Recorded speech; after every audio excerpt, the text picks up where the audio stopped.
नमस्कार, मी विशाल पाटील। राज्यामधील खरं तर स्थानिक स्वराज्य संस्थांच्या ज्या उर्वरित होत्या त्या निवडणुकांसाठी आज निवडणूक प्रक्रिया संपन्न झाली। उमेदवारांचं भवितव्य ईव्हीएम मशीनमध्ये अखेर कैद झालेलं असून उद्या याचा निकाल लागणार आहे। काही ठिकाणी शांततेत निवडणूक पार पडली असून काही ठिकाणी राडाही झाल्याचं पाहायला मिळालंय। बरं, त्यानंतर आता सर्वांना प्रतीक्षा लागू नये ती म्हणजे कोण बाजी मारणार आणि कुणाचा पराभव होणार। तर उद्याच्या निकालाबाबत प्रत्येक पक्षाची नेमकी काय भावना आहे, त्यांना काय निकाल अपेक्षित आहे आणि काय नेमकं होऊ शकतं यावर तर आपण चर्चा करणार आहोतच। सोबतच लोकशाही मराठीनं एक सर्वे केला आणि लोकशाही मराठीच्या या सर्वेनुसार कोणता पक्ष उद्याच्या निकालांमध्ये पहिल्या क्रमांकाचा पक्ष ठरू शकतो याचाच अंदाज आपण आज पाहणार आहोत आजच्या न्यूज प्लॅनेटमध्ये।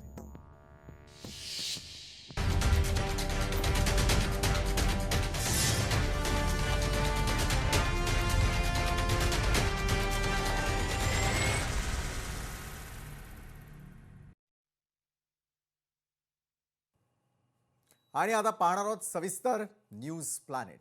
राज्यामधील सत्ता संघर्षाच्या रणधुमाळीमध्ये आता सर्वांचं लक्ष लागून आहे ते म्हणजे नगर परिषद आणि नगर पंचायतींच्या निकालांकडे। उरलेत केवळ काही तास, त्यानंतर लोकशाही मराठीवरती आपल्याला देखील हे सगळे निकाल सगळ्यात आधी पाहायला मिळणार आहेतच। निवडणूक आयोगाने राज्यामधील एकूण 288 नगर परिषदा आणि नगर पंचायतींसाठी जाहीर केलेल्या निवडणूक कार्यक्रमानुसार लोकशाहीचा मोठा उत्सव आता अगदी अंतिम टप्प्यात आलेला आपण पाहिला। 2 डिसेंबरला 263 नगर परिषदा आणि नगर पंचायतींसाठी अतिशय शांततेमध्ये मतदान पार पडलं होतं। आज उर्वरित असलेल्या 23 महत्त्वाच्या ठिकाणी मतदानाची प्रक्रिया पूर्ण झालेली आहे आणि त्यानंतर उद्या सकाळी ठीक 10 वाजता या सर्व जागांची मतमोजणी सुरू होणार असून अवघ्या काही तासातच राज्याच्या स्थानिक राजकारणाची दिशा स्पष्ट होणार आहे। या निवडणुकांचे निकाल केवळ स्थानिक नेत्यांचेच नव्हे तर मोठ्या राजकीय पक्षांचं देखील भवितव्य ठरवणारे आहेत। विजयाचा गुलाल उधळण्यासाठी आणि आपल्या नेत्यांचं स्वागत करण्यासाठी कार्यकर्त्यांनी अक्षरशः आतापासूनच मोठी तयारी सुरू केलेली आहे। संपूर्ण राज्याची उत्सुकता आता शिगेला जाऊन पोहोचलेली आहे। तर दुसरीकडे या निकालाचे सर्वात वेगवान अपडेट्स आपण लोकशाही मराठीवरती तर पाहणार आहोतच। सोबतच लोकशाही मराठीची website, YouTube channel, live TV वरती आणि आमच्या सगळ्या सोशल मीडियावरती अतिशय वेगवान निकाल तुम्ही पाहू शकणार आहात। लोकशाही मराठीच्या आमच्या सर्वेमध्ये राज्यातल्या नगर परिषद आणि नगर पंचायत निवडणुकांचा सर्वात मोठा अंदाज समोर आलेला आहे। उद्याच्या निकालापूर्वीच आलेल्या आमच्या कलांनुसार राज्यामध्ये पुन्हा एकदा महायुतीचंच वर्चस्व पाहायला मिळण्याची दाट शक्यता आहे। यामध्ये लोकशाही मराठीच्या सर्वेनुसार भारतीय जनता पक्ष हा राज्यामध्ये क्रमांक 1 चा पक्ष ठरताना दिसतोय। त्या खालोखाल उपमुख्यमंत्री एकनाथ शिंदे यांची शिवसेना दुसऱ्या क्रमांकावरती मुसंडी मारताना दिसतेय, तर अजित पवारांची राष्ट्रवादी काँग्रेस तिसऱ्या स्थानावरती राहण्याचा अंदाज वर्तवण्यात आलेला आहे। थोडक्यात सांगायचं झालं तर स्थानिक स्वराज्य संस्थांच्या या निवडणुकीमध्ये महायुतीचा विजयाचा रथ वेगानं दौडणार असल्याचा अंदाज आमचा सर्वे सांगतोय आणि त्यामुळे विरोधकांसाठी हा मोठा धक्का देखील मानला जातोय।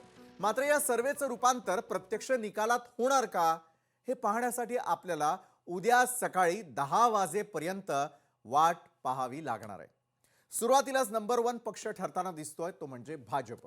भाजपचे प्रवक्ते आणि ज्येष्ठ नेते असलेले अवधूत वाघ यावेळेला आपल्या सोबत आहे। अवधूतजी, खूप खूप स्वागत आहे आपलं न्यूज प्लॅनेटमध्ये। अगदी काही तास शिल्लक राहिलेले आहेत, मात्र लोकशाही मराठीने केलेला जो आमचा सर्वे आहे त्या सर्वेमध्ये नंबर 1 चा पक्ष तुमचा असेल आणि महायुतीला सर्वाधिक जागा निवडून येतील असा आमचा अंदाज आणि कल यावेळेला सांगताना दिसतंय। सगळ्यात आधी भाजपची प्रतिक्रिया मला जाणून घ्यायची आहे। काय वाटतंय उद्याचे निकाल अगदी काही तास शिल्लक राहिलेले असताना भाजपचं प्रेडिक्शन काय आहे या संदर्भातलं? भारतीय जनता पक्ष निवडणूक ज्यावेळी लढतो त्यावेळी अतिशय मनापासून हां, आणि त्वेषाने लढतो. कारण लोकशाहीच्या या मंदिरामध्ये आणि लोकशाहीच्या या उत्सवामध्ये आम्ही संपूर्ण ताकद झोकून काम करत असतो. तुम्ही जर बर पाहिलं तर आमचे नेते आदरणीय देवेंद्रजी फडणवीस यांनी शेवटच्या दिवशी 7 ठिकाणी सभा घेतल्या बर आणि ऍव्हरेज 6-6 ठिकाणी अतिशय म्हणजे नगरपंचायत आणि नगर परिषदेच्या निवडणुकांमध्ये सुद्धा आदरणीय देवेंद्रजी पायाला भिंगरी लावल्यासारखे फिरत होते. याच्यावरून राजकारण is a full time business. Business हा वेगळ्या अर्थाने शब्द घ्या, धंदा म्हणून घेऊ नका, नक्कीच. व्यवसाय म्हणून घेऊ नका, परंतु एक काम आहे. राजकारण हे पूर्ण वेळ करणारं काम आहे. हे टाइमपास करणारं हाफ पार्ट टाइम काम नाही. हे भारतीय जनता पक्षाला चांगलं बर माहित आहे. आणि त्यामुळे ज्यावेळी कुठचाही माणूस किंवा पक्ष मन लावून काम करतो त्यावेळी त्याला रिझल्ट पण तसेच मिळतात. लोकांना त्यांच्या मागची तळमळ कळते आणि या तळमळीमुळे महाराष्ट्रातील जनतेने जे मतदान दिलेलं आहे ते भारतीय जनता पार्टी, शिवसेना आणि राष्ट्रवादी काँग्रेस यांच्या झोळीत दिलेलं आहे. तुम्ही आता सर्वेक्षणामध्ये सांगितलं, हम्म, हम्म, हम्म. बिलीव्ह मी, माझ्यावर विश्वास ठेवा, तुमचं हे सर्वेक्षण आलं नसतं तरी माझं पहिलं स्टेटमेंट हे हा हा तुम्हीच खाऊन टाकलंय. मी हेच म्हणणार होतो की पहिले तिन्ही क्रमांक आमचे आहेत. जी काही फाईट चाललेली आहे ती 4थ्या, 5व्या आणि 6व्या नंबरवर आहे. आश्चर्य वाटू देऊ नका हा हा की जर रिपब्लिकन पार्टी ऑफ इंडिया हा पण कुठेतरी 4था, 5वा, 6वा पक्ष म्हणून उदयाला येऊ शकतो. बाकी इतर पक्षांची गणना नाही. त्याचबरोबर एक सांगू इच्छितो हा की हा ही कार्यकर्त्यांची निवडणूक असल्यामुळे काही चांगले कार्यकर्ते इतर पक्षामध्ये, विरोधी पक्षामध्ये सुद्धा खूप चांगले कार्यकर्ते आहेत बरं आणि हे चांगले कार्यकर्ते आपल्या स्वतःच्या प्रतिभेच्या कार्याच्या जीवावर निवडून पण येणार आहेत. कित्येक ठिकाणी विरोधी पक्षाचे चांगले कार्यकर्ते निवडून येतील आणि लोकशाहीची हीच तर शोभा आहे. पक्षाच्या जीवावर, पक्षाच्या ताकदीवर लोक निवडून येतात. त्याचबरोबर स्वतःच्या ताकदीवर सुद्धा, स्वतःच्या कर्तृत्वावर सुद्धा विरोधी पक्षातली लोक पण निवडून येणार आहेत. परंतु मला खात्री आहे की साधारण 75 ते 80% जागा आम्ही जिंकू. त्यांना, विरोधकांना फारसं अवकाश आम्ही यावेळी घेऊ देणार नाही. बरोबर आहे. विरोधकांनी देखील आपली प्रतिष्ठा पणाला लागेल यासाठी पूर्णपणे निवडणुकांवरती कॉन्सन्ट्रेशन केलेलं होतं. महायुतीनं देखील ते केलेलं होतं. मात्र जर एकंदरीत आपण पाहायला गेलं की स्थानिक स्वराज्य संस्थांच्या निवडणुका, मगाशी तुम्ही जसा उल्लेख केला की स्थानिक पातळीवरचे जे कार्यकर्ते असतात त्यांच्या निवडणुका म्हणून पाहिल्या जात असतात. स्थानिक पातळीवरचे जे कार्यकर्ते होते त्यांना नेमकं काय अपेक्षित आहे, त्या ठिकाणी असलेला जो मतदार राजा आहे त्यांना काय अपेक्षित आहे, आणि निवडणुकीचे निकाल आल्यानंतर ते पूर्ण करण्यासाठी महायुतीचा नेमका रोडमॅप काय असेल असं तुम्हाला वाटतं? कारण ग्रामीण भागातले प्रश्न अजूनही तेच आहे. ग्रामीण भागामध्ये उभे असलेले अनेक जे उमेदवार असतात तेच असल्याचं पाहायला मिळतं आणि तिथली गणितच वेगळी असतात खरं तर स्थानिक पातळीवरची. हे सगळं पाहता महाराष्ट्राच्या ग्रामीण भागात किंवा स्थानिक पातळीवरच्या राजकारणामध्ये नेमकं तुमचं ऑब्झर्वेशन काय होतं अवधूतजी? कारण तुम्ही प्रत्येक ठिकाणी जाऊन पक्षाचं काम असेल किंवा तिथल्या कार्यकर्त्यांना मोटिवेशन असेल, संघटनेचं काम असेल, या सगळ्या गोष्टी करताना पाहायला मिळालेल्या होत्या. तुमचा अंदाज काय वर्तवला जातोय? साधारण नगरपंचायत आणि नगर परिषदा आणि आता येऊ घातलेल्या महानगरपालिका ह्या दोन भिन्न आहेत. महानगरपालिका हा शहरी भाग आहे, तर हो. नगर पंचायत आणि नगर परिषदा हा क वर्गीय शहरी भाग आहे. या क वर्गीय शहरी भागामधल्या सगळ्यात मोठी समस्या असते विकास होऊ शकतो, परंतु त्या नगरपालिका आणि नगर परिषदांना फारसं उत्पन्न नसतं. त्यामुळे खर्च आवाक्याबाहेर जातो आणि उत्पन्न कमी असतं. उत्पन्न वाढवण्याचे प्रयत्न केले तर तिकडे असलेल्या क्रयशक्तीला धक्का बसतो आणि त्यामुळे उत्पन्न वाढीला मर्यादा येतात. बरोबर. अशा वेळी जर त्या लोकांना नागरी सुविधा पुरवायच्या असतील, हा गटर, वॉटर, मीटर द्यायचे असतील, रस्ते द्यायचे असतील, जे प्रामुख्याने त्यांचं काम असतं, हा हा अशा वेळी जोपर्यंत राज्य सरकारचं भक्कम पाठबळ त्यांना लाभत नाही तोपर्यंत अशा नगरपालिका सक्षमपणे काम करू शकत नाही. तुम्हाला एक उदाहरण सांगतो. हा अकोले हा नगरपालिका आणि ती एवढी अडचणीमध्ये आली की तिकडच्या कर्मचाऱ्यांना 4-4, 5-5 महिने पगार पण मिळू शकले नाहीत. हा हा अशा हा तऱ्हेने जर काही मिसमॅनेजमेंट झालं तर नगरपालिका अगदी दिवाळखोरीमध्ये पण जाऊ शकतात. शेवटी स्थानिक स्वराज्य संस्थांकडनं घरपट्टी म्हणा, पाणीपट्टी म्हणा, ड्रेनेज साठी असं म्हणा किंवा अशा तऱ्हेनेच त्यांना फक्त पैसे मिळू शकतात. बाकी त्यांना उत्पन्नाचं फारसं साधन नसतं. अशा वेळी कर्मचाऱ्यांचे पगार आणि विकास कामावर खर्च करावा लागणारा पैसा हा त्यांच्या अर्थसंकल्पाच्या कितीतरी पटीने अधिक असतो, त्यांच्या उत्पन्नाच्या कितीतरी पटीने अधिक असतो. त्यामुळे जिकडे डबल इंजिन सरकार आहे त्याच्याबरोबर जर काम केलं तर आपला विकास होईल हे महाराष्ट्रातील सर्वसामान्य जनतेला माहिती आहे. भारतीय जनता पार्टी, शिवसेना आणि राष्ट्रवादी काँग्रेस पक्षाचं हे डबल इंजिनचं सरकार आहे. हा हा हे जबरदस्त काम करत आहे, हे लोकांना दिसतं आहे. विरोधक केवळ फक्त अफवा पैरवण्याचं काम करतात, परंतु ते निवडणुकीच्या राजकारणात कुठे दिसत नाही. तुम्ही जर पाहिलं ते नगरपंचायत, नगर परिषदा आणि आता झालेल्या कालच्या आजच्या इलेक्शनमध्ये विरोधी पक्षाचा एकही नेता दिसला नाही. जे काही दिसले ते आपल्या जिल्ह्यापुरते मर्यादित होते, परंतु संपूर्ण महाराष्ट्राचं नेतृत्व करण्याची क्षमता कोणी दाखवलेली नाहीये. बर अगदी उद्धव ठाकरेंनी सुद्धा कुठे सभा घेतलेल्या दिसत नाहीत. एखादी तुरळक सभा घेतली असेल, बर परंतु मातोश्रीच्या बाहेर ते पडले नाहीत. राज ठाकरे कृष्णकुंज किंवा ते राज काय आता नवीन राजगृह त्याच्या बाहेर पडलेले नाहीयेत. वंचित आघाडीचे नेते बाहेर पडले नाहीत. काँग्रेसचे नेते तर कुठे औषधाला सुद्धा दिसत नव्हते. बर बर शरद पवारांचा संपूर्ण पक्ष गप्प बसला होता. जे दिसत होते ते अजितदादा दिसत होते, जे दिसत होते ते एकनाथ शिंदे दिसत होते आणि जे दिसत होते ते आदरणीय देवेंद्रजी फडणवीस दिसत होते. लोकांना कळत होतं की फ्रंट लाईनला येऊन, फ्रंट फूटवर येऊन बॅटिंग कोण करताय, काम कोण करताय, लोकांचं नेतृत्व कोण करताय आणि लोकांचं नेतृत्व करणाऱ्या नेत्यांच्या मागे जनता उभी राहते. म्हणून उद्या जे रिझल्ट येतील, मी 8 वाजल्यापासून जवळजवळ 2 वाजेपर्यंत चित्र वेगवेगळ्या वाहिनींवर आहे. मी तुम्हाला आजच सांगतो, ह्याच्या आधी मी 2 प्रेडिक्शन्स केली होती. पहिलं प्रेडिक्शन केलं होतं उपराष्ट्रपतीच्या निवडणुकीमध्ये 300 मतं मिळतील, एक्झॅक्टली 300 मिळाले. बिहारच्या निवडणुकीमध्ये सकाळी 8 वाजता मी स्टेटमेंट केलं होतं की महाराष्ट्राची पुनरावृत्ती होईल आणि आम्ही 200च्या पार होऊ.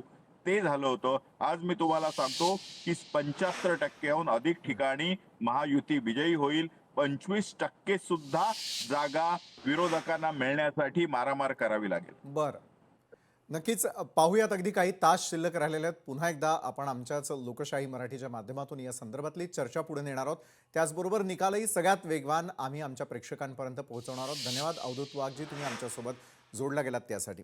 बरं, या निवडणुकीमध्ये प्रस्थापित सत्ताधारी आणि आक्रमक विरोधक यांच्यामध्ये अक्षरशः काट्याची लढत पाहायला मिळत होती. स्थानिक पातळीवरती वर्चस्व टिकवण्यासाठी दिग्गज नेत्यांची प्रतिष्ठा पणाला लागलेली असून अनेक ठिकाणी तर पारंपरिक प्रतिस्पर्ध्यांमध्ये काटेकी टक्कर होतीये.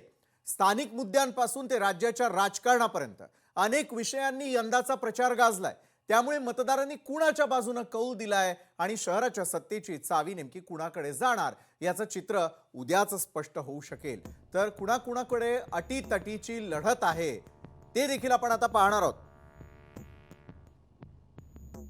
नाशिकमधील सगळ्यात मोठी लढत सिन्नर या ठिकाणची, ज्यामध्ये भाजपचे हेमंत वाजे आणि महाविकास आघाडीचे प्रमोद चौथवे यांच्यामध्ये ती निवडणूक होताना दिसतीये. तर दुसरीकडे अजित पवार गटाचे विठ्ठलराजे उगले आणि शिवसेनेचे नामदेव लोंढे. नाशिकमधील या 2 मोठ्या लढती ज्याकडे सगळ्यांचं लक्ष लागून आहे. नाशिकमधील आणखी एक महत्त्वाची लढत ती म्हणजे त्र्यंबकेश्वरमध्ये तिरंगी लढतीचा सामना आहे. त्या ठिकाणी भाजपचे कैलास घुले, राष्ट्रवादीचे सुरेश गंगापुत्रे आणि शिवसेनेचे त्रिवेणी तुंगार सोनावणे यांच्यामधली त्र्यंबकेश्वर मधली ही तिरंगी लढत अतिशय महत्त्वाची आणि रंगतदार ठरलेली आहे. पाठोपाठ कागलमध्ये तर राष्ट्रवादीच्या सविता माने आणि मंडलिक गटाच्या शिवसेनेच्या युगंधरा घाटगे यांच्यातील कोल्हापुरातील मोठी लढत. मुरगुडमध्ये देखील तसंच चित्र आहे, कारण शिंदे शिवसेनेच्या मंडलिक गटाच्या असलेल्या सुहासिनी प्रवीण सिंग पाटील विरुद्ध राष्ट्रवादीची त्या ठिकाणी मोठी लढत पार पडेल. जयसिंगपूरमध्ये देखील संजय पाटील यड्रावकर महायुतीचे आणि सुदर्शन कदम महाविकास आघाडीचे यांच्यामध्ये काटेकी टक्कर पाहायला मिळालेली होती. त्यानंतर कागलचं देखील ते चित्र आपण अगदी काही क्षणांपूर्वी पाहिलं होतं कोल्हापुरातल्या. त्यानंतर हिंगोलीमध्ये खरं तर तिरंगी लढत आहे. हिंगोलीमध्ये काय होत आहे तर भाजपचे नेता बाबाराव बांगर विरुद्ध शिवसेनेच्या रेखाताई श्रीराम बांगर विरुद्ध महाविकास आघाडीच्या अर्चनाताई श्रीराम भिसे यांच्यामध्ये तिरंगी लढत होती आहे हिंगोलीमध्ये.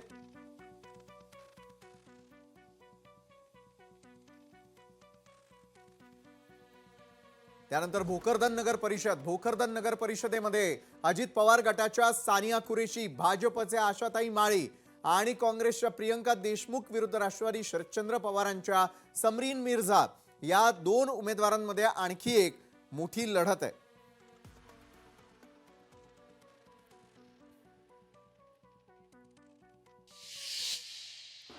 तर अनेक ठिकाणी म्हणजे नाशिक झालं किंवा कोल्हापूर असेल, प्रत्येक ठिकाणची काटेकी टक्कर कुणाकुणामध्ये हे आपण ग्राफिक्सच्या माध्यमातून समजून घेण्याचा प्रयत्न केला.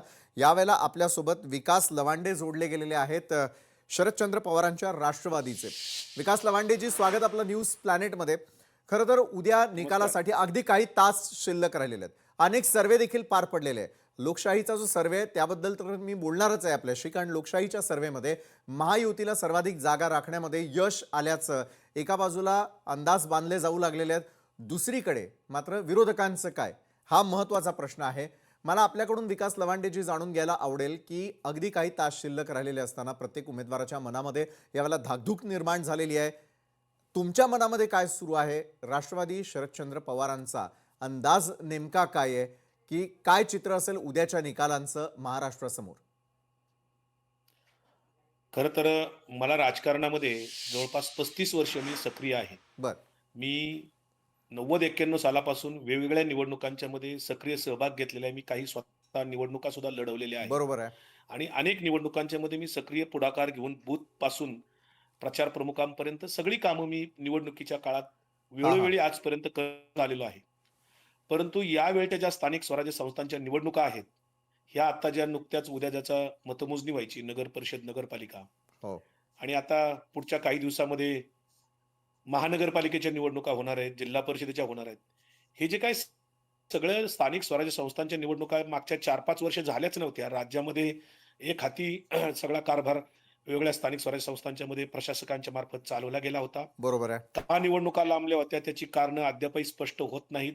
कोर्टाच्या नावाखाली ह्या निवडणुका पुढे ढकलल्या गेल्या आणि आता ह्या निवडणुका होत असताना ज्या पद्धतीने निवडणुका होत आहेत, आपण जर मागच्या 8 दिवसातल्या आपल्याच सगळ्या मीडियातल्या जर बातम्या सगळ्या काढून पाहिल्या, कुठे मारामाऱ्या झाल्या, कुठे बूथ कॅप्चरिंग, कुठे मतदार याद्यांच्यातले घोळ, पैशाचं वाटप, म्हणजे सत्ताधारी एकनाथ शिंदेच्या पक्षाचे निलेश राणे तिकडे पैसे पकडून देत आहेत.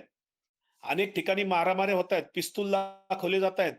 या पद्धतीच्या स्थानिक स्वराज्य संस्थांच्या निवडणुका की मतदारांना त्या ठिकाणी पैशाचं आमिष दाखवलं जाते, धाकट-दपशा दाखवला जातोय, दादागिरी, दहशत केली जाते, किंवा आमच्याकडे जर तुम्ही आला नाहीत तर तुम्हाला विकासाच्या कामासाठी पैसे दिले जाणार नाहीत. आमचा उमेदवार जर निवडून आला नाही तर गावात कुठली कामं केली जाणार नाहीत, फंड्स मिळणार नाहीत. अशा पद्धतीची विधानं सर्रास मंत्री करत होते प्रचारामध्ये. ही जर का निवडणुकीची पद्धत असेल स्थानिक हा. स्वराज्य संस्थांच्या निवडणुकीमध्ये, साम दाम दंड भेद वापरून विरोधकांना नामोहरम करायचं, पैशाच्या जोरावर, दादागिरीच्या जोरावर, शासकीय यंत्रणेचा वापर करून, निवडणूक यंत्रणेचा वापर करून निवडणुका जिंकण्याचं तंत्र भारतीय जनता पार्टी आणि त्यांच्या मित्र पक्षांना सापडलेलं आहे गेल्या काही निवडणुकांमध्ये. बरं. 2019च्या बघा किंवा आता 24च्या बघा, विधानसभेच्या निवडणुका ज्या पद्धतीने आता स्थानिक स्वराज्य संस्था निवडणुका चालल्यात, ते खऱ्या अर्थाने जे काही राजकीय कार्यकर्ते असतील, सामाजिक कार्यकर्ते असतील, भले ते कोणत्याही पक्षाचे असोत, परंतु कार्यकर्त्यांच्या निवडणुका राहिलेल्याच नाहीत, अशी आत्ताची स्थिती आहे. बरं. अक्षरशः कार्यकर्ता वादळात उडून जावा अशा पद्धतीची आहेत. जे धनदांडगी आहेत, मनी मसल पॉवरवाले लोक हा या हा. निवडणुकीत उतरताना दिसत आहेत आणि सत्ताधारी पक्ष या सगळ्या गोष्टी यंत्रणा वापरून निवडणुका, यांना आधीच निकाल कसे कळतात, महायुतीच्या लोकांना आधीच निकाल माहीत असतो. हे सगळं संशयास्पद आहे. त्यामुळे उद्या काय मतमोजणीत होणार आहे, आम्ही फार त्याच्यावर आता भाष्य करायची आवश्यकता वाटत नाही. बरं, पण विकास लवांडेजी, मला आणखी एक प्रश्न तुम्हाला विचारायचा आहे की अनेक ठिकाणचे जे स्ट्रॉंग रूम होते त्या ठिकाणी इतके दिवस खडा पहारा दिलेला होता अनेक पक्षांनी, त्यात आपलाही पक्ष होता, की कुठल्याही प्रकारची फेरफार होऊ नये यासाठी या स्ट्रॉंग रूमवरती सातत्यानं नजर ठेवण्यात आलेली होती. काही संशयास्पद प्रकार तुम्हाला त्या ठिकाणी पाहायला मिळालेले होते का? तुमची करडी नजर असताना देखील निकालांमध्ये काही बदल होतील का? कारण उद्या जर निकाल काही मागे पुढे झाला तर निश्चित या संदर्भातल्या प्रतिक्रिया देखील येतील की अनेकांना हाताशी धरून आलेला हा निकाल आहे. मग अशा वेळेला जर सातत्यानं खडा पहारा दिलेला होता, या पूर्ण कार्यकाळादरम्यान स्ट्रॉंग रूम असतील, जिथे आता मतमोजणी केंद्र असतील, त्या ठिकाणचं चित्र काय होतं? बघा, निवडणुका मॅनिप्युलेट कशा करायच्या ह्याचा हातखंडा पूर्ण भारतीय जनता पार्टीकडे आहे. त्यामुळेच ते निकाल आधी सांगतात.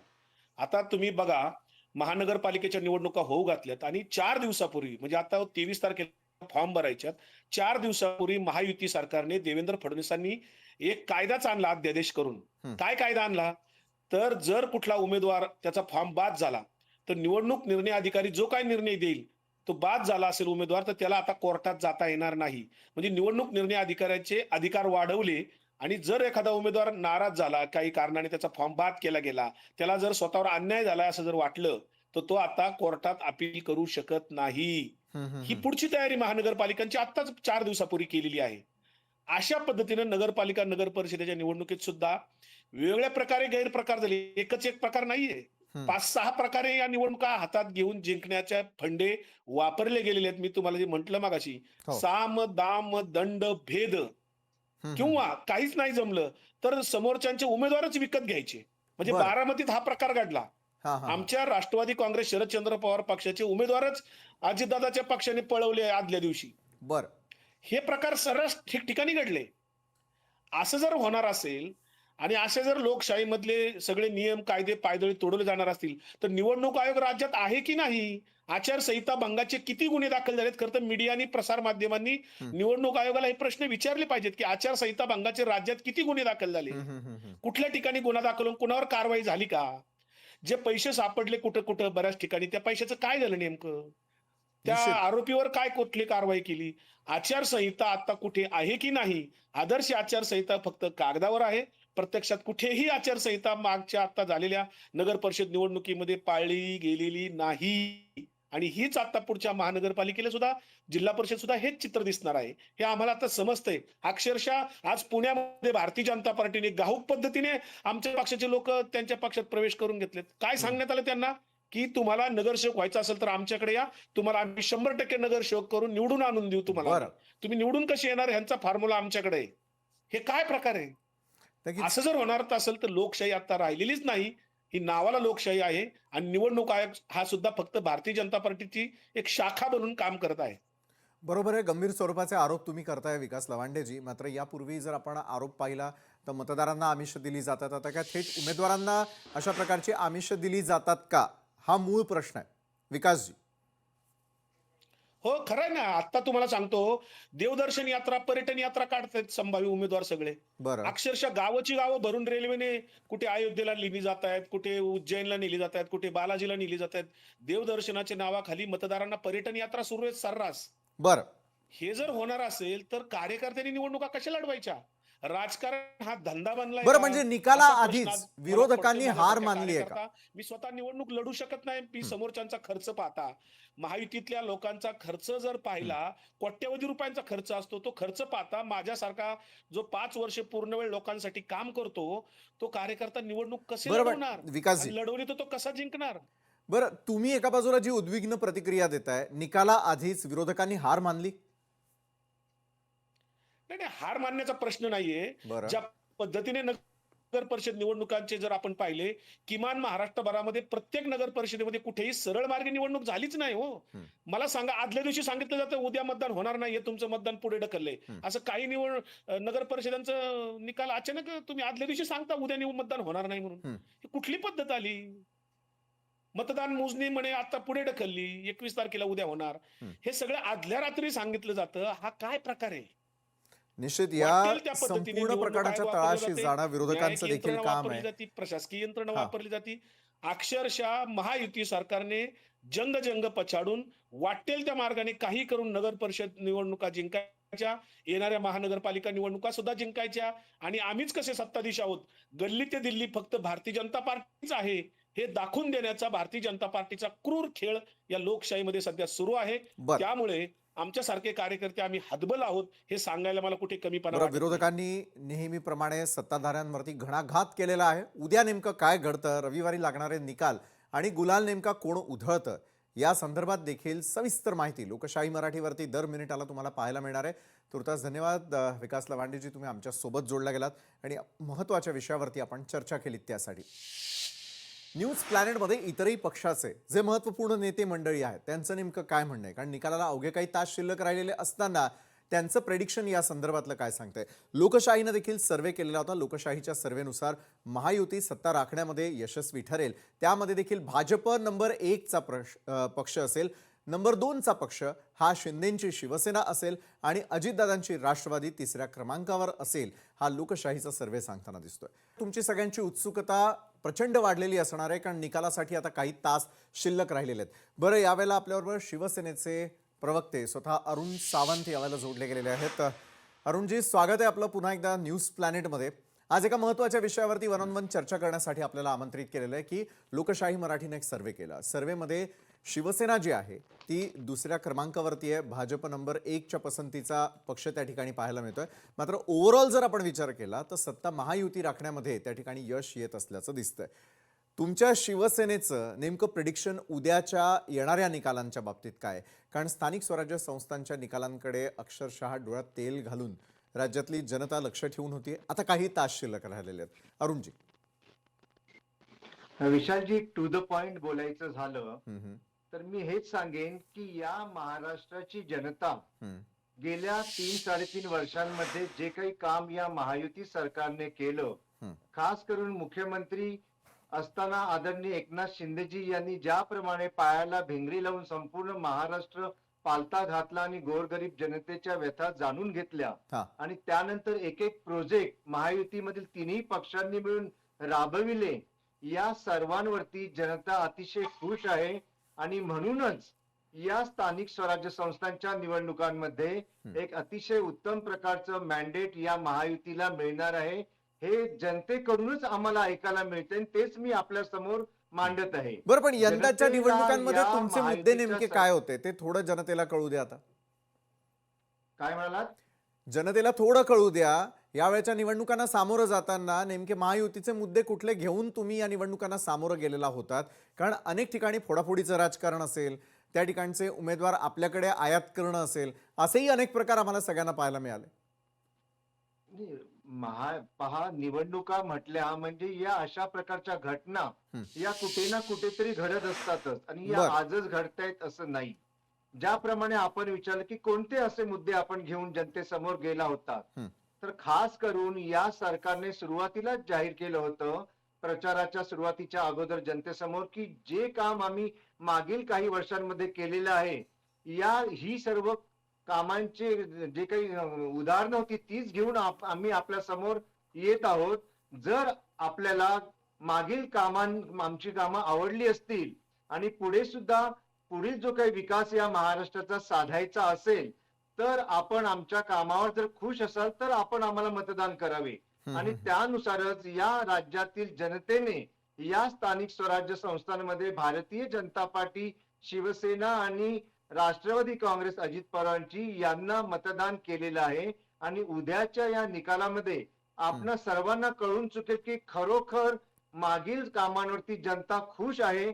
आणि म्हणूनच पुढील येणाऱ्या वर्षांकरता सुद्धा या महाराष्ट्राची योग्य प्रकारे जडणघडण व्हावी आणि महाराष्ट्र हा प्रगतीपथावर राहावा आणि देशातील इतर राज्यांमध्ये अग्रेसर राहावा, नंबर 1 राहावा, म्हणून हे मतदान झालेलं आहे. उद्या आपणास हे दिसूनच येईल. बरोबर आहे. अनेक नेत्यांची प्रतिष्ठा पणाला लागलेली होती आणि नेत्यांच्या माध्यमातून प्रत्येक पक्षाची देखील प्रतिष्ठा पणाला लागलेली होती. शिंदेंच्या शिवसेनेचं काय पाहायला मिळणार? सर्वाधिक नगराध्यक्ष कुठे आणि कसे निवडून येणार? काय तुमचं प्रेडिक्शन सांगते अरुणजी?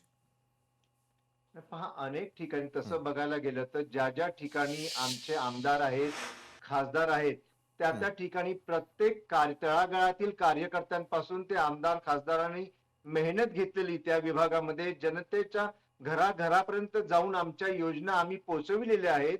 आणि त्यामुळे जिथे जिथे आमच्या कार्यकर्त्यांनी अतिशय उत्तमरित्या जनतेचा विश्वास संपादन केलेले आहे आणि ज्या काही योजना आम्ही राबविल्या, जी काही विकास कामं करण्याकरता आम्ही जो काही निधी गेल्या 3 वर्षांमध्ये दिला होता, तो निधी खरोखर जनतेपर्यंत जर पोहोचला असेल तर तुम्हाला उद्याच्या या निवडणुकांमध्ये जनतेने आम्हाला भरभरून आमच्या पदरात मतदान केलं असेल, हा विश्वास मी आपणास या क्षणी देऊ इच्छितोय. महाराष्ट्रातील अनेक अशा निवडणुकांची स्थान सांगता येतं की जिथे शिवसेनेला अतिशय चांगला प्रतिसाद मिळालेला दिसून येईल. एकाच दुसरी नावं सांगण्यात तसा काही अर्थ नाहीये, परंतु मला पूर्ण विश्वास आहे ज्या ज्या विभागांमध्ये शिवसेनेचे आमदार खासदार आहेत तिथून आम्ही प्रचंड यशस्वी होऊ असा विश्वास आम्हाला आहे. नक्कीच धन्यवाद अरुणजी, तुम्ही आमच्यासोबत जोडला गेलात आणि शिवसेनेचं उद्याच्या निकालांमध्ये कशा प्रकारचं वर्चस्व असेल आणि कशा प्रकारे सर्वाधिक जागा महायुती राखेल या संदर्भातला विश्वास व्यक्त केलात आणि आमच्याबरोबर बोललात त्यासाठी धन्यवाद. आणि अगदी आपण ज्या सर्वे संदर्भामध्ये बोलतोय, लोकशाही मराठीच्या सर्वेनुसार महायुतीला घवघवीत यश या स्थानिक स्वराज्य संस्थांच्या निवडणुकांमध्ये पाहायला मिळणार आहे आणि त्याच अनुषंगानं अधिक चर्चा करण्यासाठी आपल्यासोबत अजितदादा पवारांच्या राष्ट्रवादीचे अमोल मिटकरी स्वतः जोडले गेले आहेत. अमोल मिटकरीजी, स्वागत आपलं न्यूज प्लॅनेटमध्ये. खरं तर उद्या येणारे निकाल, काही क्षणामध्ये ते निकालही समोर येताना दिसतील. अनेक ठिकाणी झालेल्या चुरशीच्या लढती देखील अवघ्या महाराष्ट्रानं पाहिलेल्या होत्या. मात्र निकालासाठी अवघे काही तास शिल्लक राहिलेले असताना महाराष्ट्रातील या स्थानिक स्वराज्य संस्थांच्या निवडणुकांमध्ये कुणाला यश मिळणार? तुमच्या राष्ट्रवादीचं वर्चस्व कुठे कुठे पाहायला मिळणार? काय तुमचा अंदाज तुम्ही सांगणार आताच? राष्ट्रवादी काँग्रेस पक्षाने या निवडणुकीमध्ये सर्वार्थानं विकास कामाचा मुद्दा पुढे रेटत बरं. आणि विशेष म्हणजे लाडकी बहीण योजना त्या महायुतीचा एक गेम चेंजर प्लॅन ठरलेला आहे. हम्म. आणि विशेष महायुतीमध्ये राष्ट्रवादी काँग्रेस पक्षाचं वेगळेपण असं आहे की आमचा अल्पसंख्याक समाज बांधव, मुस्लिम बांधव असेल, आमचा बहुजन समाजातला बांधव असेल, मुस्लिम बांधवांकरता ज्या पद्धतीनं तरतुदी केल्या गेल्या, मराठीमध्ये केल्या गेल्या, त्यांच्या वक्फ बोर्डाच्या संदर्भातले काही निकाल झाले, या सगळ्या अजितदादांनी केलेल्या कामाची पोचपावती उद्याच्या निकालातून आपल्याला दिसणार. आणि बऱ्याच ठिकाणी आघाडी झाली महायुतीसोबत, बऱ्याच ठिकाणी वेगळे प्रयोग झाले, पण राष्ट्रवादी काँग्रेस पक्षाचा परफॉर्मन्स मी मागेही तुम्ही चॅनलवर दाखवलं होतं की राष्ट्रवादी काँग्रेस पक्ष उद्याच्या निकालात गेम चेंजर ठरणार आहे. जिथे जिथे राष्ट्रवादी काँग्रेस पक्षाच्या निवडणुका उमेदवार नव्यानं काही उमेदवार होते, काही ठिकाणी राष्ट्रवादीची 2023 नंतर जी राष्ट्रवादी अजितदादांच्या नेतृत्वात उभारी घ्यायला लागली, त्यामध्ये सुद्धा अनेक ठिकाणी नव्याने आम्ही निवडणुकीला सामोरे गेलो. पण इतकं सांगतो, मी महाराष्ट्रात बऱ्याच ठिकाणी फिरलो, धर्माबाद, नांदेड, आता काल परवा यवतमाळला मी त्या ठिकाणी होतो. राष्ट्रवादी काँग्रेस पक्षाच्या आणि महायुतीच्या बाजूला लोकांचा चांगला कल आहे आणि उद्याच्या निकालात ते स्पष्ट होणार आहे. आम्हाला विश्वास आहे अजितदादांचा चेहरा, विकास कामं, अजितदादांनी सर्व समाजाला दिलेला न्याय आणि शिवशाहू फुले, डॉक्टर बाबासाहेब आंबेडकर, अण्णाभाऊ साठे आणि स्वर्गीय यशवंतराव चव्हाण साहेबांचा विचार हा उद्याच्या निकालातून राष्ट्रवादी काँग्रेस पक्षाला जनतेने दिलेल्या आशीर्वादातून आपल्याला दिसून येईल. बरं, पण अमोलजी, मला आणखी एक प्रश्न थोडासा जनतेच्या बाजूने विचारावा असा वाटतो. तो म्हणजे असा की प्रत्येक राजकीय पक्ष आपली स्वतःची विचारधारा घेऊन पुढे जात असल्याचं दिसतं. अनेक ठिकाणी स्थानिक पातळीवरच्या मुद्द्यांवरती या निवडणुका लढवल्या जात असतात. मात्र अनेक ठिकाणी जर मैत्रीपूर्ण लढती किंवा त्या अनुषंगानं जी रणनीती आखली जात असते त्याचा कितपत परिणाम या निकालांवरती उद्या देखील पाहायला मिळू शकतो? कारण अनेक ठिकाणी जर मैत्रीपूर्ण लढती लढल्या तर त्या लढती नसून त्या ठिकाणचं हे सेटिंग असल्याचं देखील अनेक वेळेला मानलं जात असतं. मला ही रणनीती थोडी आपल्याकडून समजून घ्यायची. अमोलजी, मी नक्कीच तितका मोठा रणनीतिकार नाही, पण मी एवढं तुम्हाला सांगू शकतो की मैत्रीपूर्ण लढत हा जो शब्द आहे हा केव्हा येतो, ज्या वेळेस असा ट्विस्ट येतो की एक प्रभाग आहे किंवा एक नगर परिषद असेल किंवा महानगरपालिका असेल. आता इथे दोन्ही पक्षाला आपली वोट बँक त्यांची तयार असेल, दोन्ही पक्षाकडे जनतेचा कौल असेल आणि दोन्ही पक्षाला तिथे निवडणूक लढायची असेल, तर दोन्ही पक्ष निवडणुकीच्या आखाड्यात उभे राहतात आणि मैत्रीपूर्ण लढत होते. पण जनता ज्याला कौल द्यायचा तोच कौल जनता देत असते. मैत्रीपूर्ण लढतीचा अर्थ एवढा होतो की एकामेकांवर टीका करताना, एकामेकांवर दोषारोप करताना थेट हल्ला करण्याऐवजी थोडे मवाळ शब्द वापरून आपला पक्ष कसा महत्वाचा आहे सांगणे. आणि राहिला प्रश्न तुम्ही जे बोललात की त्यात काही आतून सेटिंग झालेली असते का, तर असं मला तरी काय कुठं आढळलं नाही. मैत्रीपूर्ण लढत आता तुम्ही बघितलं असेल विधानसभेमध्ये मागे सिंदखेड राजा विधानसभा मतदारसंघामध्ये राष्ट्रवादी काँग्रेस पक्ष आणि भारतीय जनता पार्टी, सॉरी, शिवसेना शिंदे साहेबांची यामध्ये मैत्रीपूर्व लढत झाली. त्यात शशिकांत खेडेकर आणि ऍडव्होकेट मनोज कायंदे असे दोन उमेदवार होते आणि त्या मैत्रीपूर्ण लढतीमध्ये राष्ट्रवादी काँग्रेस पक्षाला तिथल्या जनतेने सिंदखेड राजाचं स्वीकारलं, कारण डॉक्टर राजेंद्र शिंगणे साहेबांच्या राजकारणाला तिथली जनता कंटाळली होती आणि त्यामुळे मैत्रीपूर्ण लढतीमध्ये मनोज कायंदे निवडून आले. तर अशा मैत्रीपूर्ण लढतीचा प्रयोग याही नगर परिषदेच्या निवडणुकीच्या अनुषंगानं झाला. त्यामुळे हे जरी गोंडस नाव असलं तरी लढाई ही लढाई सारखीच असते, फक्त यामध्ये बाण मारण्याची तीव्रता थोडी कमी असते. बरं, मग अमोलजी, ज्यावेळेला तुम्ही जनतेमध्ये गेलात, आपलेच पक्षाचे जे उमेदवार आहेत ते निवडून यावेत यासाठी प्रयत्न केले, राज्याच्या जनतेच्या मनात नेमक्या कुठल्या गोष्टी आहेत, कुठली खदखद आहे, कुठल्या प्रकारच्या कामांची त्यांना सरकारकडून अपेक्षा आहे, या संदर्भातला सर्वे देखील केलात का? कारण शेवटी उमेदवारांचं भवितव्य हे राज्यातली सर्वसामान्य जनता त्या ठिकाणी ठरवत असते, मतदार राजा ठरवत असतो. मतदार राजांच्या नेमक्या अडचणी काय आहेत आणि त्या अडचणी सोडवण्यासाठीचा मेगा प्लॅन काय असायला हवा? नगर परिषदेच्या आणि नगरपंचायतीच्या ह्या निवडणुका होत्या, त्यामुळे प्रत्येकाला असं जिथं राष्ट्रवादी काँग्रेस म्हणून आम्ही पुढे गेलो तर जनतेची मागणी काय असायची की बाबा आम्ही बारामती नगर परिषद पाहिलेली आहे. बारामती बरं. नगर परिषदेमध्ये 4 लेन आहे, हॅपी स्ट्रीट आहे, तिथे तलावाचं केलेलं सौंदर्यीकरण असेल, चिंकारा गार्डन असेल, तिथली मंदिरं असतील, तिथला शादीखाना असेल, तिथलं बुद्ध विहार असेल, तिथली डेव्हलपमेंट असेल. या धर्तीवर तुम्ही आमच्या नगर परिषदमध्ये काही डेव्हलपमेंट करणार आहात का? हां. त्यावेळेस अजितदादांनी जिथे जिथे दौरे केले, अजितदादांच्या भाषणात हाच मुद्दा होता की आमची बारामती स्वच्छ आणि सुंदर बारामती आहे. त्यामुळे घनकचऱ्याचं निर्मूलन हा महत्वाचा फॅक्टर असतो नगर परिषदेच्या निवडणुकीमध्ये. टॅक्स महत्वाचा असतो, म्हणजे लोकांनी टॅक्स पण पे केला पाहिजे. तिथल्या नगर परिषदेचं उत्पन्न महत्वाचं असतं आणि सर्वात महत्वाचं त्यांचा निवारा, त्यांचं निवास व्यवस्था ही ते नियमानुकूल करणे. नगर परिषदे नगर पंचायतीच्या निमित्तानं अंतर्गत गटार योजना, डेव्हलपमेंट. लोकांना आता हिंदू मुस्लिम हे नको आहे. लोकांना आता जात धर्म पंथ हे नको. लोक म्हणतात आमच्या मुलांसाठी पुढच्या भविष्यासाठी तुमचा पक्ष काय करू शकतो, व्हिजन काय तुमच्या पक्षाचं. तर राष्ट्रवादी काँग्रेस पक्षाचं व्हिजन अर्थातच ते डेव्हलपमेंटचं व्हिजन राहिलेलं आहे. आता काही ठिकाणी खुले भूखंड असतात, ते खुले भूखंड एक तर कोणाची मक्तेदारी बनते किंवा एखाद्या पॉलिटिकल लोकांच्या अंडरमध्ये ते त्यांचं राजकारण करतात. पण काही ठिकाणी खुले भूखंड कसे डेव्हलप केले जातात हे बारामती फॅक्टर, म्हणजे बारामती नगर परिषदच चेहरा डोळ्यासमोर ठेवला आम्ही. आणि प्रत्येकाला वाटत होतं की नगर परिषद आमची पण बारामती, आता अर्थातच बारामती सारखी नगर परिषद, आता माझी अकोट नगर परिषद आहे, ती बारामती सारखी व्हायला आणखी 30 वर्ष पुढे हा. जावं लागेल आपल्याला. तर ती इतक्या लवकर सहजासहजी शक्य नाही. पण हम्म. अजितदादांचा आम्ही विश्वास अजितदादांकडून दिला की अजितदादा राज्याचे अर्थमंत्री आहेत, त्यांना डेव्हलप. कारण आता आमच्या भागात आले जे बॅरिकेड्स असतात, तिथं झाडं लावलेली नसताना, बाजूला कचरा पडलेला असताना त्यांनी सीओ ला फोन करून तिथं जे काय बोलायचं तिथं आता त्यांच्या भाषेत बोलते की अरे बरं. नगर परिषदा तुम्ही आहात, सीओ तिथे आहात, प्रशासक तुम्ही आहात, इथं झाडाला पाणी नाही. म्हणून आम्ही आता यावेळेस काय केलं की तिकीट त्यालाच द्यायचं. तो कोण्या जातीचा आहे, कोण्या धर्माचा आहे, तो काय पैसा वाटणार आहे का गुंडा आहे, हे फालतू गोष्टी न करता तो झाडं किती लावतो, किती झाडं जगवतो, त्याचं पुढचं व्हिजन काय हे करूनच आता तर आम्ही महानगरपालिकेत तर आम्ही निबंध लिहायला लावतो उमेदवारांना की तुम्हाला जर निवडून दिलं लोकांनी महानगरपालिका काय करणार, तुम्ही हिंदू मुस्लिम लढाई करत बसणार की सर्वसमावेशक राजकारण घेऊन चालणार. तर हा आमचा विकासाचा अजेंडा आणि मला विश्वास आहे की उद्याच्या निकालात राष्ट्रवादी काँग्रेस पक्षाचा परफॉर्मन्स सर्वोत्तम असेल महायुतीमध्ये. अमोलजी, असं आपल्याला वाटतं, मात्र अगदी काही क्षणांपूर्वी विकास लवांडे आमच्यासोबत जोडले गेलेले होते, शरदचंद्रजी पवारांच्या राष्ट्रवादीचे. त्यांचा एक आरोप होता, जसं बारामतीचं तुम्ही मगाशी उदाहरण दिलं, की बारामतीमध्ये तर अक्षरशः आमचे उमेदवार हे आयात केले गेले आणि त्या दृष्टीने या निवडणुका लढवल्या गेलेल्या होत्या. या प्रकारचं राजकारण देखील जे पाहायला मिळालं, त्याबद्दल मला अगदी 2 ओळीत आपल्याकडून उत्तर अपेक्षित आहे की ज्या वेळेला उमेदवारांची निवड केली जाते त्यावेळेचे खरोखर निकष अशा प्रकारे असतात का की जो निवडून येईल तो आपल्याकडे घ्यायचा आणि त्यावरती निवडणुका जिंकून आणायच्या? ज्या व्यक्तीने हे भाष्य केलेलं आहे, एक तर त्याला ते बिनबुडाचा लोटा आहे, त्याला काही डोकं नसेल किंवा तो किती वेळ बारामतीत गेला हे मला माहित नाही. आदरणीय पवार साहेब, आदरणीय दादा असतील, आदरणीय सुनेत्रा वहिनी असतील, सुप्रियाताई असतील, यांचं एक व्हिजन आहे तिथे. आप्पासाहेब पवारांचं एक व्हिजन आहे.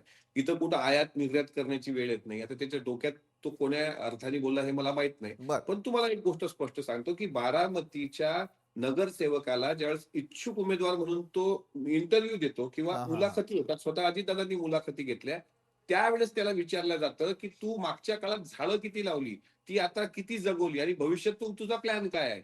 आणि या मेरिटवर तिथं कॅन्डिडेट ठरतो. आयात करण्याची आवश्यकता अजितदादांना पडलेली नाही. काल त्यांनी शेवटची सांगता सभा घेतली. त्यामुळे बारामतीबद्दल इतरांनी त्याच्यात डोकं चालू नये.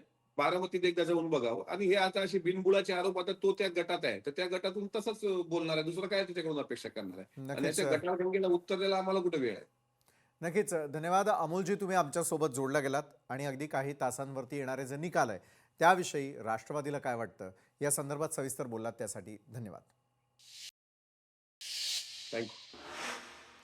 तर उद्याचा निकाल भाजप आणि महायुती करता विजयाचा दिवस असणार आहे असं मत मंत्री बावनकुळे यांनी व्यक्त केलेलं आहे. भाजपला कधी मिळाले नाही एवढं यश या नगर परिषद निवडणुकीत मिळणार आहे असा विश्वास त्यांनी बोलून दाखवला। जिथे आम्ही कधीच जिंकलो नव्हतो त्या नगरपालिकाही आम्ही जिंकणार आहोत असा विश्वास मंत्री बावनकुळे यांनी व्यक्त केलाय।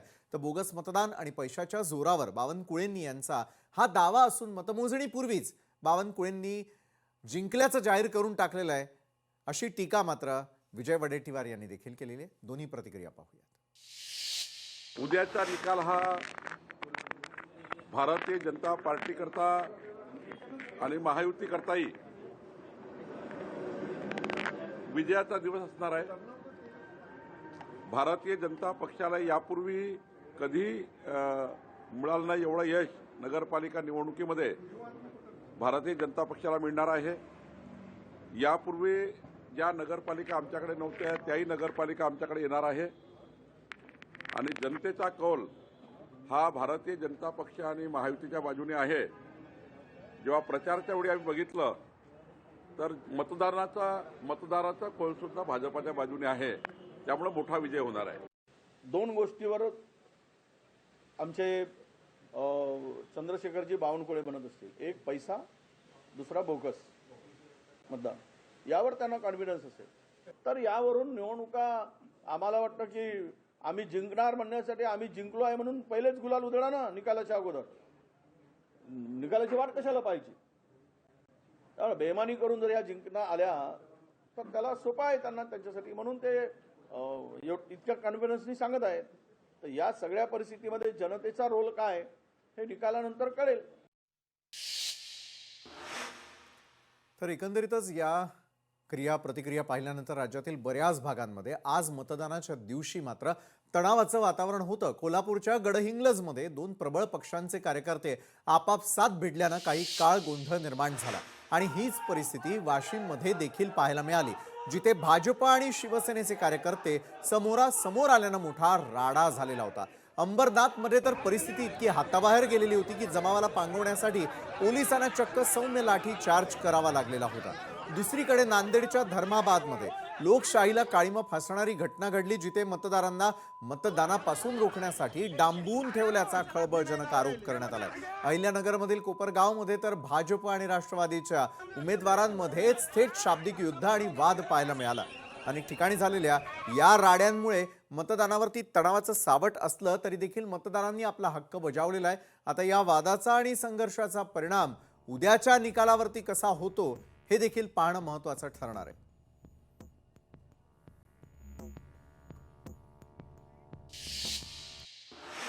स्थानिकच्या निवडणुकीच्या रणधुमाळीमध्ये मतदानाची प्रक्रिया पार पडत असतानाच नांदेड जिल्ह्यामधील धर्माबादमध्ये एक धक्कादायक प्रकार समोर आलेला आहे। पैशांचा आमिष दाखवून मतदारांना एका मंगल कार्यालयात कोंडून ठेवल्याचा आरोप होतोय आणि यामुळे संपूर्ण जिल्ह्यात एकच खळबळ उडाली। तर प्रकरण असं आहे की धर्माबाद शहरातील इराणी मंगल कार्यालयामध्ये मोठ्या संख्येनं मतदारांना एकत्र जमवून त्यांना बाहेर जाण्यापासून रोखण्यात आल्याचं सांगण्यात येत आहे। या मतदारांना मतदानासाठी जाण्यापासून मज्जाव करण्यात येत होता अशी माहिती मिळते। या प्रकाराची माहिती मिळताच परिसरामध्ये तणावाचं वातावरण निर्माण झालेलं होतं आणि या संपूर्ण प्रकारामागे भारतीय जनता पक्षाचा हात असल्याचा थेट आरोप विरोधकांकडून करण्यात आलेला आहे। मतदारांना पैशांचा आमिष दाखवून आणि प्रलोभनं देऊन एका ठिकाणी डांबून ठेवण्यात आलेलं होतं। एक वार्डातली आहे, माझं नाव कमलबाई शामराव भद्रे आहे। त्यांनी 3 दिवस झाला असं फिरवायले, इकडं पळापळी तिकडं पळापळी, देतो म्हणून आम्हाला परेशान करायले बघा साहेब। देणं नाही घेणं नाही, कुणाला द्यायले काय नाही, आम्हाला काही पत्ता नाही। आज मतदान आहे ना, मतदान टाकायला गेलं नाही, मतदान टाकायला आम्हाला पैसे देतो म्हणून त्यांनी आम्हाला थांबिले। थांबा 4 वाजे तर तुम्हाला आम्ही पैसे देऊ। आमदार आणि आमदाराच्या पत्नीनं जो मतदार केंद्रावर जाऊन धुमाकूळ घातला हे अतिशय लोकशाहीला घातक आहे। सत्ता आणि पैशाचा माज या निमित्तानं दिसते आहे। नांदेड़ में सर्व ठिकानी अभी तक अच्छे से शांततापूर्वक बहुत ही चांगला प्रतिसाद के साथ मतदान चालू है। धर्माबाद में भी जो भी वीडियो पर आया है उसकी वेरिफिकेशन करके हम कार्रवाई करेंगे। बट आरओ ने उस फंक्शन हॉल को पर्सनली विजिट किया है, हमारे डीवाईएसपी ने, एडिशनल एसपी ने पर्सनली विजिट किया है। अभी वहाँ पे कोई ऐसा प्रकार दिखता नहीं है। सगळ्यांचं लक्ष लागून होतं ते म्हणजे उद्धव बाळासाहेब ठाकरेंची शिवसेना या निवडणुकांमध्ये कशा प्रकारे आपला स्वतःचा परफॉर्मन्स देणार आहे, कशा प्रकारे उद्याचे निकाल येतील, या संदर्भात अधिक चर्चा करण्यासाठी उद्धव बाळासाहेब ठाकरेंच्या शिवसेनेचे जयेश वाणी आपल्यासोबत जोडले गेले. जयेशजी, खूप खूप स्वागत आपलं. खरं तर काही तास शिल्लक राहिलेले आहेत अनेक ठिकाणी, मात्र जसं आपण कोकणाचा मला मगाशी उल्लेख करायचा होता, खरं तर की कोकणातलं जे चित्र स्थानिक स्वराज्य संस्थांच्या निवडणुकांच्या वेळेला पाहायला मिळालेलं होतं, काय नेमकी परिस्थिती आहे उद्धव बाळासाहेब ठाकरेंच्या शिवसेनेची ओव्हरऑल महाराष्ट्रामध्ये उद्याच्या निकालांमध्ये? तुम्ही स्वतःच्या पक्षाला कुठे पाहता, तुमच्या उमेदवारांना कुठे पाहता? जयेशजी. या प्रश्नाचं उत्तर मला दोन टप्प्यांवरती किंवा दोन पायऱ्यांवरती देणं आवश्यक बोला. वाटतं. एक, तुम्ही जर म्हणत असाल की मतदारांचा कौल कुठल्या बाजूला आहे, मतदार कुठल्या बाजूला आहेत, मतदान काय होऊ शकतं, हा. त्याचा काय अंदाज आहे, तर फील्डवरती फिरल्यानंतर नगर परिषदा आणि त्याच्या निवडणुकांच्या रणधुमाळीमध्ये स्वतः पार्टिसिपेट केल्यानंतर मी हे नक्की सांगू शकतो की मतदारांचा कल, मतदारांचं मत हे शिवसेना उद्धव बाळासाहेब ठाकरे या पक्षाच्या बाजूने आहे. बर. खरं तर ही लढाई दुसऱ्या टप्प्याविषयी मी बोलतोय, तर त्याविषयी बोलणं अधिक रंजक आहे. कारण की ही जी लढाई आहे ही धनबल विरुद्ध निष्ठा अशी लढली गेली. ही बरं. लढाई सत्य विरुद्ध सत्ता अशी लढली गेली. आपण बघितलं की अगदी काल परवापर्यंत शिवसेनेचे आमचे नेते, युवासेना प्रमुख सन्माननीय माजी मंत्री आदित्यसाहेब ठाकरे यांनी मतदार याद्यांमधले घोळ अजूनही पूर्ण झाले नाहीयेत हे पुराव्यानिशी आपल्या समोर आणलेलं आपण बघितलं. म्हणजे एकीकडे मतदार याद्या घाणेरड्या करून ठेवायच्या, मतदार याद्या मालप्रॅक्टिस करून बनवायच्या आणि त्या मतदार याद्यांवरनं मतदानाचा जर कल आणि निकाल लागणार असेल, तर मला असं वाटतं हा निकाल आमच्या बाजूने लागला तरी सुद्धा त्या मतदार याद्यांवरच्या घोळाला आम्ही तरी सुद्धा त्याच्यावरती ऑब्जेक्शन घेत राहू, आक्षेप घेत राहू. कारण की लोकशाहीमध्ये सगळ्यात महत्वाचं असतं लोकांचं खरं मत नोंदवलं जाणं. आणि तुम्हाला हे खात्रीने सांगू शकतो, या रणधुमाळीमध्ये लोकांचं मत हे शिवसेनेच्या बाजूनी आहे. ईव्हीएमचं मत कुणाच्या बाजूने आहे ते उद्या कळेल. निश्चितच आहे. म्हणजे तुम्हाला असं वाटतंय की उद्याच्या निकालांमध्ये येणारा जो कल असेल किंवा ज्या प्रकारे तुम्ही प्रत्येक ठिकाणी ग्राउंडवरती गेलेला होतात, उद्धव बाळासाहेब ठाकरेंच्या शिवसेनेला तिथल्या सर्वच मतदारांची पसंती असल्याचा दावा आपण करता. अगदी काही तास शिल्लक राहिलेले आहेत, त्यानंतर खरे निवडणुकीचे निकालही समोर येताना दिसतील. आणि या मला मला मला संदर्भातली- मला मला क्षमा करा, मी पुन्हा म्हणतोय, खरे निवडणुकीचे निकाल नव्हे, बरं. उद्या निवडणुकीचे निकाल जाहीर होतील. खरं तर शिवसेना आजच जिंकली आहे. बरोबर आहे, शिवसेना आजच जिंकलेली आहे. मात्र तत्पूर्वीच निवडणुकीत झालेल्या काही गैरप्रकारांवरून विरोधकांनी हार मानली. अजिबात नाही. निवडणुकीतल्या गैरप्रकारांवरती हार मानण्याऐवजी आमचे शिवसैनिक खूप निष्ठेने, खूप ताकदीने बर. सत्याच्या बाजूने जागोजागी लढलेले आपल्याला बघायला मिळत आहे. आपल्याला हरलेले कुठे दिसलेत मला सांगा. तुम्हाला मालेगावचं उदाहरण माहितीये की आमचा एक शिवसैनिक तळ ठोकून ईव्हीएम सेंटर्सच्या बाहेर बसलेला आहे. बरोबर. आज जी बातमी येते, ज्या पद्धतीची बातमी येते की शिवसेनेच्या काही ठिकाणी मतदार पेट्या या उघड्या सापडलेल्या आहेत, ईव्हीएम बॉक्स, मला असं वाटतं हे खूप धक्कादायक आहे, हे लोकशाहीला लाज आणणार आहे. बरोबर आहे. आता निकालांकडे सगळ्यांचं लक्ष आणि काही तासानंतर हे सगळे निकाल लोकशाही मराठीवरती देखील पाहायला मिळतील. धन्यवाद जयेश वाणीजी, तुम्ही आमच्यासोबत या चर्चासत्रामध्ये जोडला गेलात आणि आपल्या पक्षाला नेमकं काय वाटतं उद्याच्या निकालांसंदर्भात ते स्पष्ट केलं त्यासाठी. खरं तर आता निवडणुकीचे निकाल येण्यासाठी अगदी काही तास शिल्लक राहिलेले आहेत. निवडणुकीची रणधुमाळी लोकशाही मराठीवरती उद्या सकाळी 7 वाजल्यापासून नॉन स्टॉप तुम्हाला सगळ्यांना पाहायला मिळणार आहे. आमच्या सगळ्या सोशल मीडियावरती देखील सर्वाधिक आणि सगळ्यात आधी विश्वसनीय निकाल तुमच्यापर्यंत पोहोचवण्यासाठी आमची संपूर्ण टीम देखील सज्ज झालेली आहे. आजच्या न्यूज प्लॅनेटमध्ये वेळ झालेली इथंच थांबण्याची. मात्र ताज्या घडामोडींसाठी पाहायला विसरू नका लोकशाही मराठी.